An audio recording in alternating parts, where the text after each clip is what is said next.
This is Liam Hendricks, and you're watching Crosstown Crosstalk on the Barroom Network.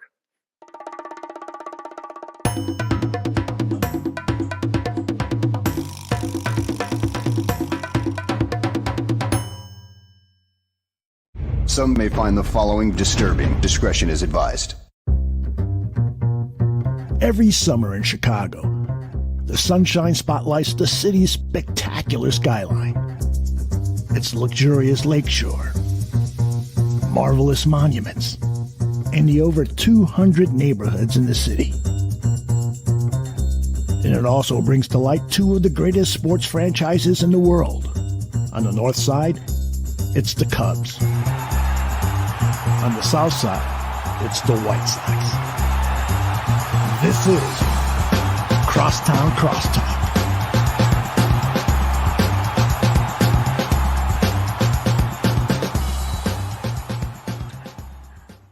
Hello and welcome to episode number 38 of Crosstown Crosstalk, presented by the Barroom Network. My name is Vinnie Parise, and I'm here not with Joey Parise once again. He's not here, helping me with the show. He's just lazy all the time. Joey does nothing and doesn't help with this show at all. So, Joe, can't wait to have you back, buddy. Actually, no, really. Joey not available again, but he will be back soon enough. For those of you who are wondering, Crosstown Crosstalk will return to the Vinnie and Joey show at some point. Very much looking forward to that. But today, I'm excited to bring in a very special guest, somebody who is freshly new to the Chicago Sun-Times. Of course, I'm talking about Maddie Lee, Chicago Cubs beat reporter for the Sun-Times, of course. Maddie, how are you? I'm good. Thanks for having me on. Although I am a little offended that Joey wasn't here for my debut. But he's just a jerk. I mean, I don't got any other way to put it. No, I'm kidding. He's has been available to do the show during the winter, which is completely cool. We're working on all sorts of plans for when baseball comes back, but as of right now, that might not be anytime soon. So really, to just kind of kick things off, that's exactly where I was going to go, because there hasn't been much baseball news other than the boring lockout, meetings type of stuff between Major League Baseball and the Major League Baseball Players Association since early December.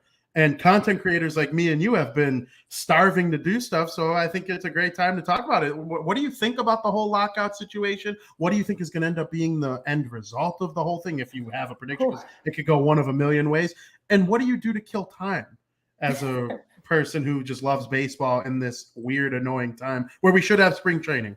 Yeah, that all fantastic questions. I think the first thing that baseball fans need to come to terms with is this could go on for a very long time still. I know it's already the second longest work stoppage in MLB history, and we're not seeing the light at the end of the tunnel at this point. So I know there's all these reports about like when the next proposal will come out. Don't get your hopes up with each of those that there will be significant movement. I mean, we saw today, Thursday, that the players did their latest proposal. The owners had done their last one on Saturday. This is in response to that.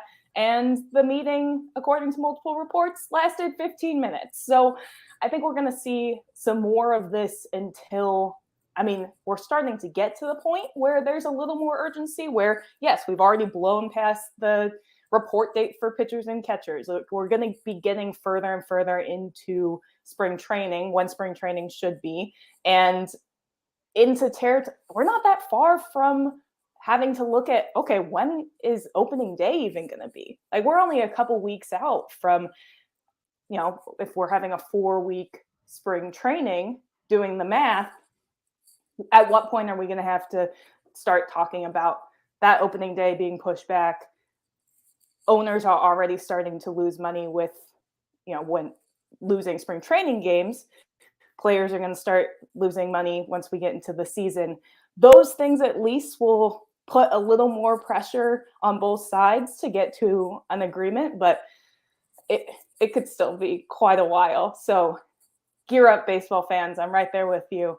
But there's some huge things on the table that can really change the game that we know and love, and potentially in some really good ways. But it depends on who digs in their heels more and who is willing to make that first big leap, which there's just not a lot of trust on either side. So it makes sense that neither side is comfortable with giving up a bunch of stuff, because if, for example, the players decide to make a big move towards kind of the owner's bottom line, how do they know that that's going to be reciprocated? So it's all a mess. It's basically the bottom line there.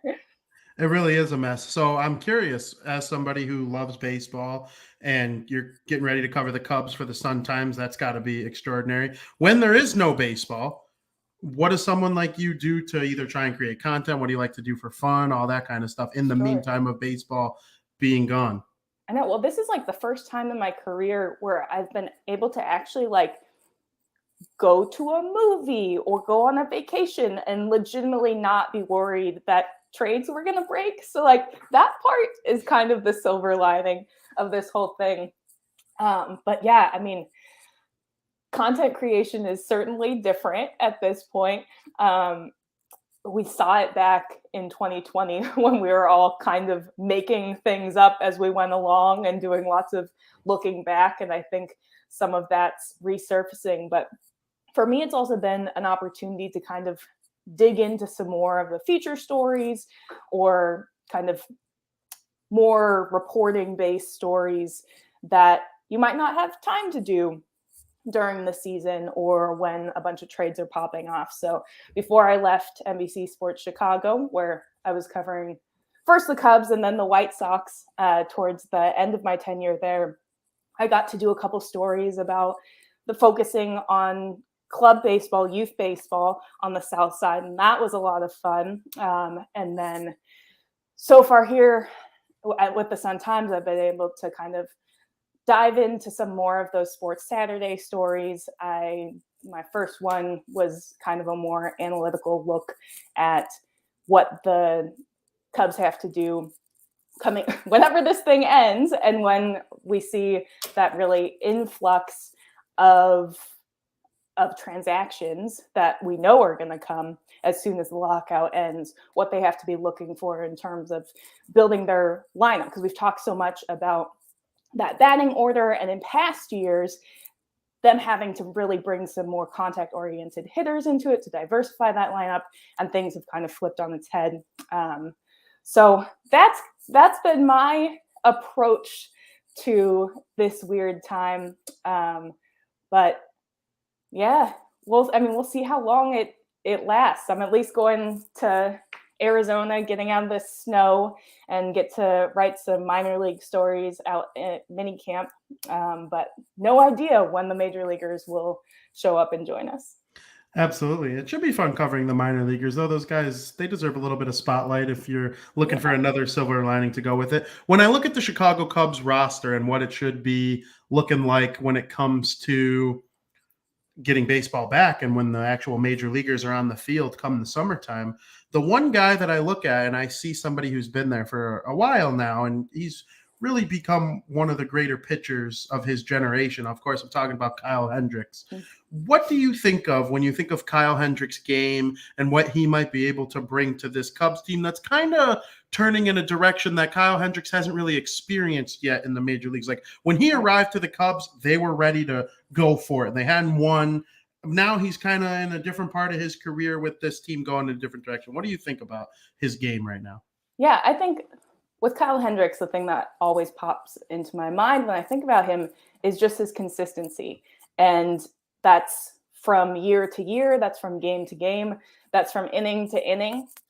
And he's now the clear leader of his staff. I mean, I know Stroman came in and was a huge get for the Cubs early on in the offseason, in pre-lockout days. But Hendricks is still really kind of the center and leadership force of that starting rotation. You have a bunch of young guys who can glean so much from him and who have talked before about how much his leadership and his guidance has meant to them. And guys like Adbert Alzolay and Justin Steele and Keegan Thompson, and guys who, if the Cubs rotation, as they can always add, right? They can always add whenever this thing opens up right now. But as the roster stands, they're still going to need some of those young guys to really step up in this coming year. And so Kyle Hendricks, yes, has to be the ace of this staff, but also can help bring along some of those younger guys who are going to be throwing at the back end of the rotation and really affect the Cubs' chances and outcomes in that way. And like you said, this is a very different season where they're building back from that massive tear down last trade deadline. And so they've just all gone through a wild second half of the season where they weren't competitive, but you saw all these guys getting chances and really seizing them. And, you know, guys like Wisdom and Frank Schwindel and all these guys who maybe who definitely were not in the limelight before, got these chances, ran with them. And it was kind of a fun set of storylines in the second half. But how do you transition that into, all right, how can we open up our next championship window? Absolutely. You brought up Marcus Stroman, and I don't think you could go an interview about the Cubs without bringing him up with the way that he kind of signed right before the lockout was initiated. And he brings a lot to the social media game, which is nice for folks like us. What do you think he brings to the team in terms of his pitching? Because he'll probably be in a 1-2 type role with Kyle Hendricks. Kyle Hendricks will probably start opening day, but let's say they were to make the playoffs, Stroman might go game one. There are lots of different ways you can argue it around it. But with the rotation set up the way it is, what does Marcus Stroman bring?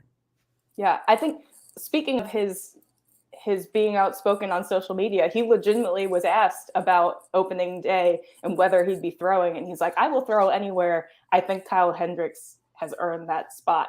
So he's already come in really with an open mind about what his position is going to be. But I think just right off the bat, he really elevates that starting rotation. And that's a rotation that, I mean, struggled all season, but especially in that second half of the year when it was so young and inexperienced, and just a lot of guys, not even, they're, because of the era that this Cubs team is in, they're getting these chances to kind of prove themselves that we certainly wouldn't have seen a year or two ago. And so that came with its bumps in that second half of the season, and their team ERA was awful. And they really stumbled to the end there, but all the off-season signings that the Cubs have had so far, and again, we're expecting more once this thing opens up, but Stroman was really the one that Cubs fans could circle and get excited about, because it really is an immediate elevation of that staff. And so I think on the flip side, we also have to keep that in mind, where a lot of people, because we've had this layoff and we've had so much time to think about where teams are at right now, there's been a lot of talk about evaluating where this team is going to be, where literally every team is going to be going into the season. But we really don't know at this point, because there's going to be so much movement. And we saw with Stroman how one signing can really kind of flip the narrative immediately on what kind of an off season they're having, right? Before it was like, okay, the Cubs are kind of doing some things, but like, we'll see. And then they signed Stroman. It's like, okay, they've made significant strides when we're looking at the rotation. The same thing is going to happen over and over again for different teams post lockout, and in very quick succession, because that's all going to be condensed. So I think when we're evaluating off seasons, either for the Cubs or for whatever team that you root for, that's something to keep in mind, that these things can really turn on a head. Like right now, Texas is the big name when we look at off season movement, but that'll happen pre-lockout. Maybe someone else kind of catches up with their spending after we reopen, which I realize none of that was part of your question, but I hope that was helpful. It's all great insight, because it leads from what Marcus Stroman, the whole idea behind bringing him to the Cubs. And then so you got Kyle Hendricks, Marcus Stroman, they're the 1-2 for sure. Then you got Wade Miley, Adbert Alzolay, a couple other guys trying to make that rotation and be the fifth starter. What do you make of the rotation as a whole? Because to me, they're a very underrated rotation that can lead to the Cubs actually having a fair amount of success. I know they got a long way to go with their starting lineup and the offense with after, some of the moves that have been made over the last year or so. But man, that rotation has a chance to be really good. Bringing in Wade Miley was a solid move. Yeah. I mean, that kind of veteran presence, and Jed Hoyer talked about we have these young, exciting pitchers, but you can't build a pitching staff just around young, exciting guys. So you get veterans in him and in Kyle Hendricks. I think a lot hinges because we kind of know where those top three in the rotation are going to be from year to year. Where the Cubs ceiling really hinges is at the bottom of that rotation and which of those young guys can really click and really grow. I mean, we've seen Alzolay grow from year to year, but he still is working on new pitches and really trying to reach that ceiling, which I don't think we quite know where that's going to be yet. Same with a guy like Steele, very, very young, new, has worked through injuries in the past to be at this point, but we don't know what a whole season is going to look like for a lot of these guys. So we're still going to be talking about innings management coming into this year, and so yes, I think they have a good foundation, but I think that there's a whole range of outcomes that would not surprise me at all with this rotation.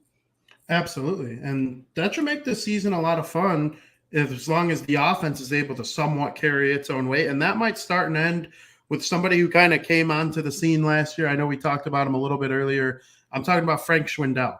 And when he took over for Anthony Rizzo at first base, and that's not an easy thing to step into in late July, early August, and just be like, hey, I have to play Anthony Rizzo's position now. Some of these fans are going to say something. Some of these fans sitting right there are going to say some things to me that I probably haven't heard too much in my career. I thought he handled the pressure great. His OPS was outstanding. He's cranking home run after home run. Do you think he can do that again? Do you think, I don't want to say it was a one-off because he certainly earned his spot, but what do you make of him and what he could bring going forward? Right. I think he definitely did earn his spot, especially, late in the year. He just, by that time I had moved over to covering the White Sox for their playoff push. And all of the news coming out of the North Side is Frank Schwindel. I'm like, oh my gosh, I barely got to know him or talk to him when I was covering the Cubs because I was there for a few weeks after the trade deadline, and he hadn't, certainly didn't do in that time what he did at the end of the year. Is he going to be hitting home runs every other at bat for the entirety of a season? No, but I do think that he's established himself as a really good option at first base. And when you talk about taking over for Rizzo, it wasn't just first base, but it was also batting second a lot of the time. And so, the fans got behind him. He's become a fan favorite. Really great storyline for them. Don't think you should expect him to be this massive star for the entirety of a season, but definitely a guy that they can rely on. Definitely a really good option in that 2-hole. I think I mentioned this a little bit before, but when you're talking about the Cubs offense, what had been lacking in past years was those contact guys, that you typically see leading off, where for the last few years, they have not had traditional leadoff men, and they've not had a guy who's stuck there for a whole season. For a while, it seemed like Ian Happ might be that guy, but then he got injured, fell off, came back. It's been inconsistent since Dexter Fowler. Right. And that's been the story with so many leadoff men for these guys since 16. Yeah. And so you have a guy in Nick Madrigal now who is that contact bat, who is the more traditional type of leadoff hitter. And so I think with him, and if you want to keep Schwindel batting second, that's a really nice 1-2 punch, because Madrigal's going to at least make contact, often get on base more often than not. And then to have someone on base when Schwindel gets up and can have those power moments is a really nice thing to have. But what the Cubs are now lacking is really that middle of the order, heart of the order power. You've got, I mean, Wisdom has been great for them. I mean, he was a Rookie of the Year candidate for much of the year. Obviously has that power and some high strikeout numbers, but when you're batting like 5th or 6th, that's a really good place for that profile of hitter. But they don't have many of those guys anymore. And so that's going to be the thing that they have to shore up when you're looking at offense is some of those power bats that they lost. And those don't come cheap. So whether it's from internal guys developing or going out and getting, say, a shortstop who hits for power, not going to name names because I don't want to get people to get too excited and then have all of that fall through. But whatever it might be, that's kind of the area that the Cubs still have for some real growth on the offensive end. Absolutely. And you brought up Wisdom, as you should. I feel like Schwindel and Wisdom were kind of the Schwisdom thing. It kind of reminded people of Brizzo. But I thought Patrick Wisdom was outstanding. He broke Chris Bryant's rookie record, and he didn't wait for home runs, obviously. And he didn't wait for the trade deadline to like get hot. Like Frank Schwindel came along after the trade deadline last year. Patrick Wisdom was on fire even while he had Rizzo, Bryant, and Baez as teammates. His year was outstanding as well. Now, both of them are, I would say, older rookies. That you don't normally reach a season like that in your rookie year at 29 years old going into your 30s. Do you at least understand, or I don't know if understand is the right word, but do you at least see the side of people who think it's a good idea to trade Wisdom or Schwindel while maybe their value is pretty high right now, like a true contender like the Dodgers or the Giants or, the Astros? They might look at Schwindel or Wisdom, hey, we can make that guy the 7th hitter and he'd be awesome for us. And we'd give up a lot to a rebuilding Cubs team if you think they're rebuilding. Would you do something like that or at least consider it? Yeah, I mean, I think that's a great point, right? Where we saw the same thing with Yu Darvish, where the Cubs jumped on that opportunity. Granted, that was before their big, massive sellout, but jumped on an opportunity where they could trade him when they thought his stock might be at its highest, right? So similar, obviously on the hitting side, but similar thought behind that. I think, the Cubs have always said no one's off limits, but that's especially true now as they're going through these massive changes and changes not just on the field, but within the front office as well. I mean, and coaching staffs, we've seen so many new hires and shifts, and had Carter Hawkins coming on and now him working hand in hand with Jed. He might bring some different ideas to the table. So I think nothing's off limits, especially going into this whirlwind post-lockout landscape. Those guys could be really good for the Cubs and they could be really good trade assets. I think those two things are both true, and the Cubs are not putting anyone off limits, like I said. Absolutely. Would you consider the Chicago Cubs a rebuilding team, or would you consider it a retooling team, one that could make the playoffs, maybe not, be kind of on that bubble? I know they have the Cardinals and the Brewers in the division that both had outstanding years last year and could very well repeat having outstanding years this year. I don't really have an opinion on it because I think you could kind of look at it both ways and argue it both sides, but I'd like to hear your thoughts on it. Yeah, I think they're rebuilding. I know Jed Hoyer hates that word and has said even since the trade deadline, like immediately after the trade deadline, he was like, well, I think it's too early to say. You have to see what we do over this offseason. So we can take that at face value and wait until after the offseason. I think a lot of teams just shy away from that terminology because it's gotten such a bad rap. But I think even teams, when they're quote unquote retooling, you could call that a rebuild. And when you trade away your biggest stars all in one go, you've clearly torn down to build back up. Like I don't think that that's I don't think that we need to be so, we don't need to dice up retooling, rebuilding, and all of that into as fine segments as we do. Like, if your championship window was open and now you're going to the phase where you're counting on young guys and working back to opening up that championship window, you're rebuilding. That's where I stand. Obviously, Jed Hoyer would disagree, but that's how I see it. Absolutely. And like you said, it has just kind of like a negative connotation to it. But I mean, the Kansas City Royals, they rebuilt.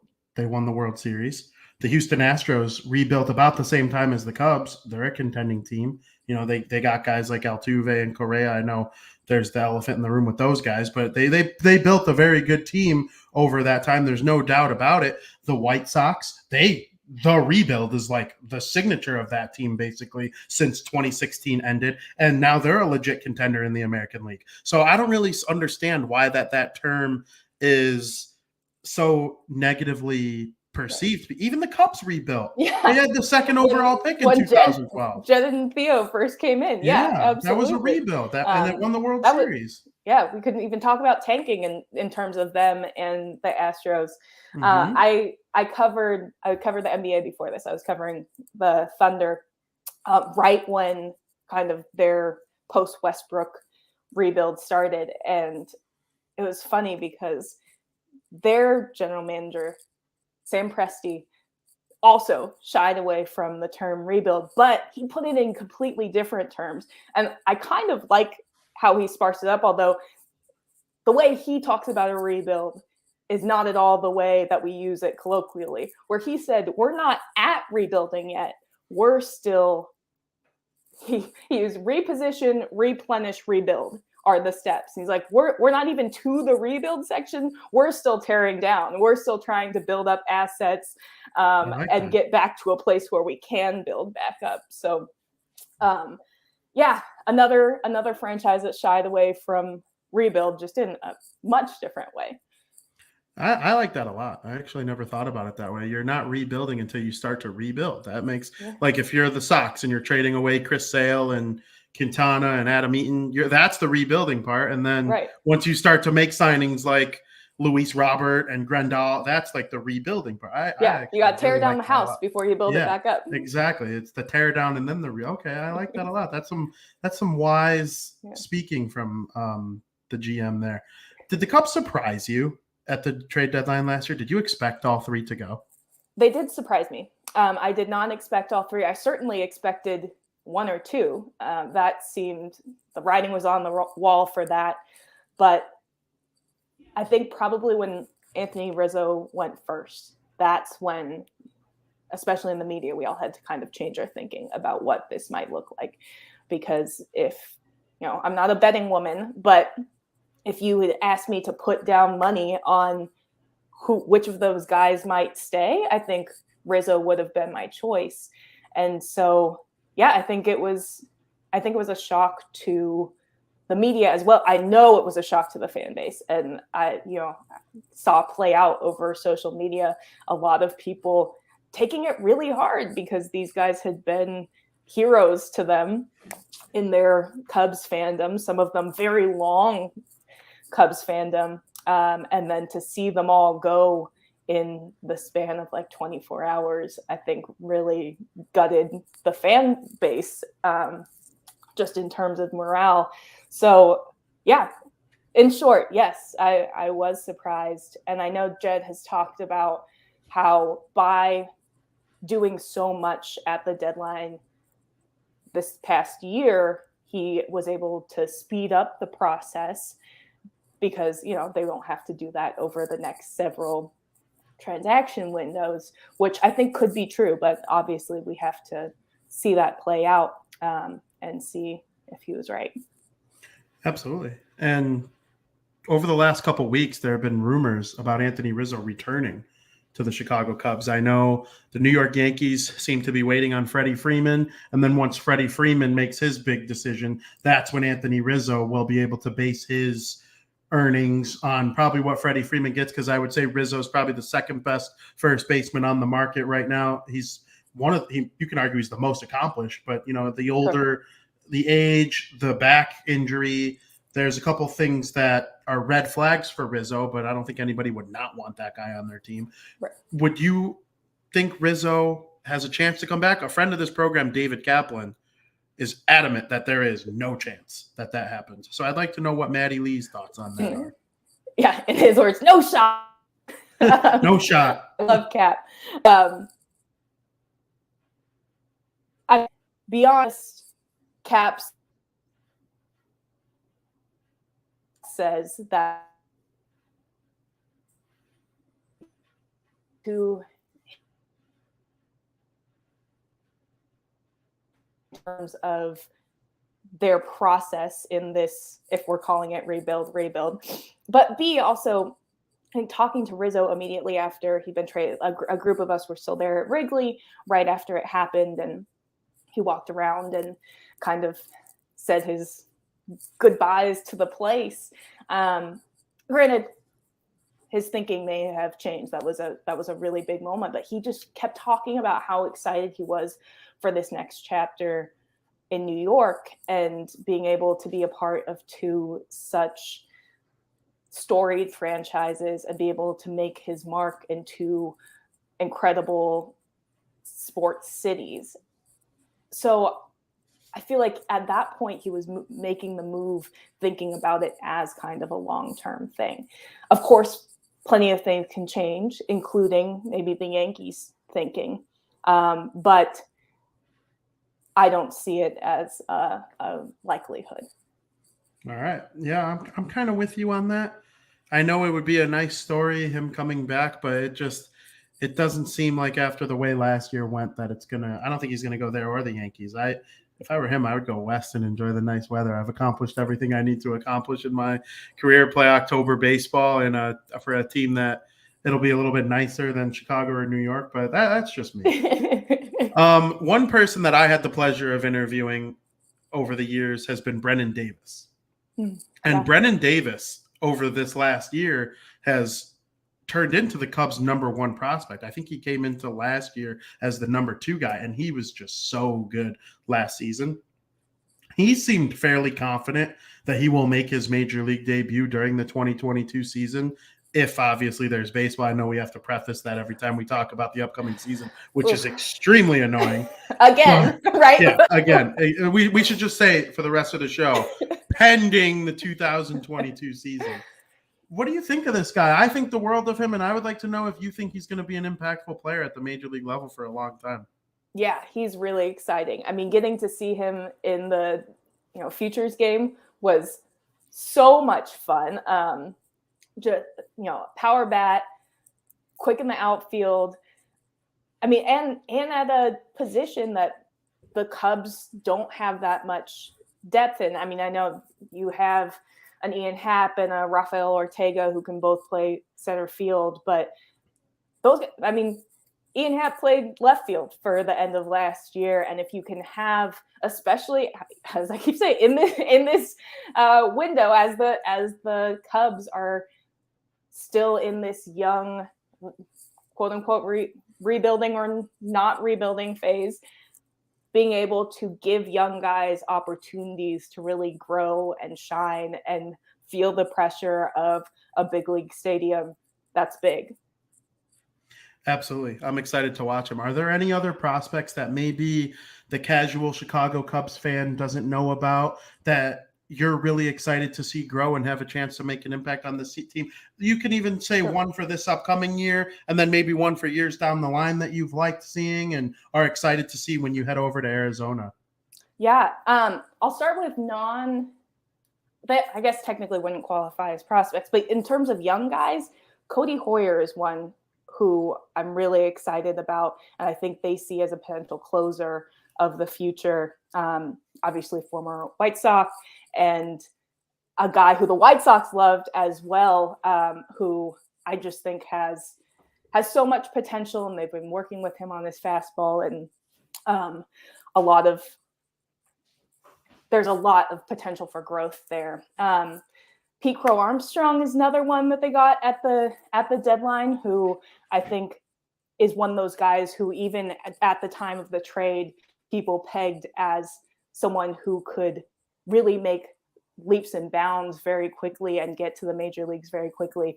So on the minor league side of the equation, I think that's who off the top of my head I would circle. But the Cubs now have a much more exciting farm system than we've seen in past years.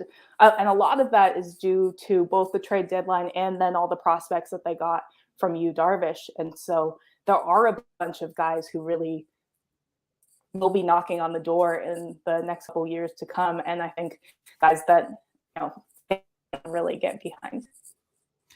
Absolutely. And it's nice to see because the Cubs haven't had this like great prospect pool since they started to call these guys up when it was people like Soler and Baez and Bryant. But I had a couple, not arguments, but like friendly debates with a couple Cubs fan friends that I have. And I'm a White Sox guy first and foremost, but I loved Cody Hoyer. And his ERA was high last season. He ran into some bad luck early on in the year with the White Sox, but man, he's tall and lengthy and he could get a lot of power behind his fastball. And obviously Craig Kimbrell didn't work out for the White Sox the way they thought. That is undeniable. But at the time of the trade, he had like a 0.5 ERA, and the Cubs would not give that guy away for anybody who wasn't worth it. And getting Magical and Hoyer for Craig Kimbrell, if Craig Kimbrell worked out, both teams would be considered winners of the trade, because I think Cody Hoyer, the world of Cody Hoyer, and he absolutely could be a significant piece in their bullpen going forward. I'll be a Cody Hoyer guy for a long time. Yeah, right after that trade, I actually went, because Crosstown was soon after.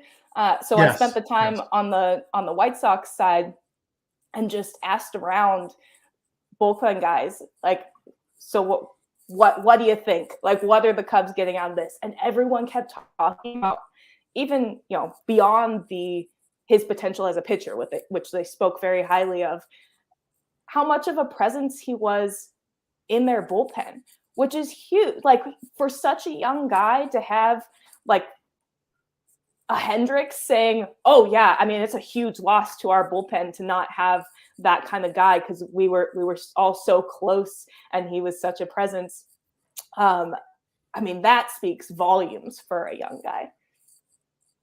Absolutely. And you're getting ready to cover the Cubs before you fully leave the White Sox in terms of that. Is there anything about that team that you enjoyed from last season, and what do you expect from them going into this team? Will you be rooting for them from afar?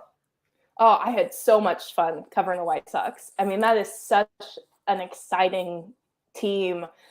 Really, what the theme that keeps coming back is experience and playoff experience. And I think they're all hoping that this past year's playoff experience will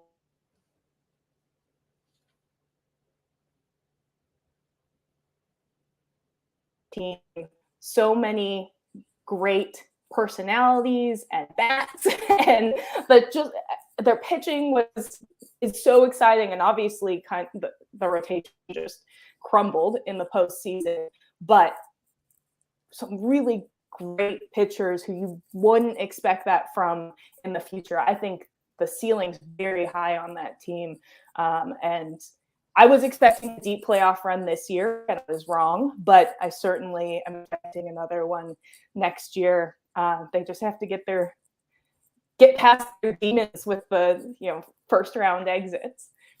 Absolutely. And before we let you go, are there any other like big baseball stories, maybe that don't have to do with the Cubs or the White Sox, that you enjoy seeing? I know Shohei Ohtani is a popular one. There's things going on with the Mets are just outstanding. Can't wait to see them play. What are you looking forward to most in the broader scope of all of baseball? Well, I can't say no to Shohei Ohtani, right? He was so incredible this year, and just the sheer number of things he did within the year, whether it was breaking records, hitting and pitching. Like, I don't know any of them off the top of my head, but he had so many where he was like the first guy to hit this with his fastball and then this with his exit velocity in one game. Like, stuff like that was so much fun. And that's going to be an even bigger storyline this coming year, because we're all expecting the universal DH with this new CBA. So he might be the only pitcher hitting at all. Yeah. So, I mean, he's really fun. I want to see Fernando Tatis Jr. healthy. And I think that could be, I mean, talk about implosion. The Padres in the second half of the year really imploded.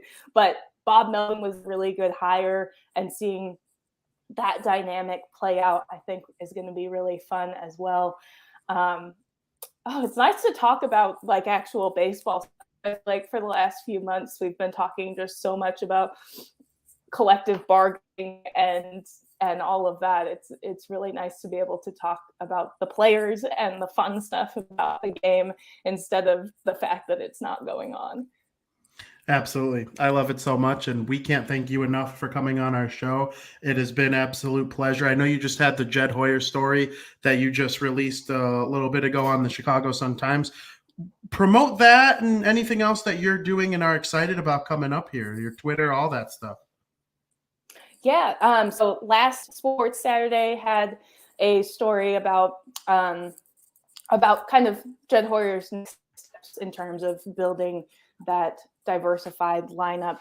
I've got another story coming this Saturday, focused more on lockout stuff, where I talked to Ian Happ about some of this stuff and getting the message, the Players Association's message to the fans. So keep an eye out for that on Saturday with the Sports Saturday. And then I'll be in Arizona come Monday. So you can look forward to those really terrible beat writer, like shaky, blurry videos through chain link fences. I will be putting up plenty of that on my social media. It's on the screen, but it's at Maddie_M_Lee on Twitter. So I know everyone's been missing those this week, so I promise they'll be back next week. Outstanding. I can't wait to see it all. Everybody's making sure they're following Maddie_M_Lee on Twitter. And of course, you can check out all the great shows on the Barroom Network coming up over the weekend. We got stuff covering the Chicago Bulls' inevitable run to the postseason. That's all very exciting. The NFL draft is coming up here in a couple months, and already starting to break it down and get ready for that for Chicago Bears football. And I will see everybody next Wednesday at 2 p.m. on Bar Down with Joey and Frankie, breaking down all the things going on across the National Hockey League. Very much looking forward to that. And make sure you're following Maddie Lee on Twitter. I'm at Vinnie Parise on Twitter. And as always, thank you for listening.